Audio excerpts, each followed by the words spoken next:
Chairman senate سید یوسف رضا گیلانی کا کہنا ہے کہ بلاول بھٹو نے کہا ہے کہ جن صوبوں پر اتفاق رائے ہے وہ بننے چاہیے۔ خطے کی محرومیاں دور کرنے کا ایک ہی طریقہ ہے، جنوبی پنجاب کو صوبہ بنا دیا جائے۔ سابق ISI چیف فیض حمید کو سزا کے حوالے سے کہا، بڑوں کو سزا ملے گی تو کریڈیبلٹی بنے گی۔ مظفر گڑھ کے لیے سب سے زیادہ بلاول صاحب سوچ رہے ہیں، اور انہوں نے کہہ دیا ہے کہ جن صوبوں پہ اتفاق رائے ہے،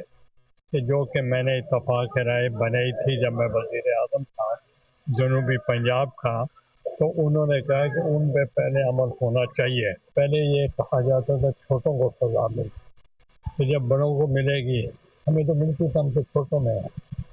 ہم نے بھی جیلیں بہت ساری کاٹی ہیں، تو مگر اس سے ہے کہ احتساب کا کریڈیبلٹی بڑھے۔ ہم نے بہت میگا پروجیکٹس دیے تھے، ابھی بھی are not part of the government, ہم ان پہ اتحادی ضرور ہیں، مگر ہم حکومت کا حصہ نہیں ہیں، نہ ہم ان کے وزیر ہیں نہ مشیر ہیں، اور ان کی اپنی ثواب دید ہے کہ وہ کس علاقے میں کیا ترقی کرتے ہیں۔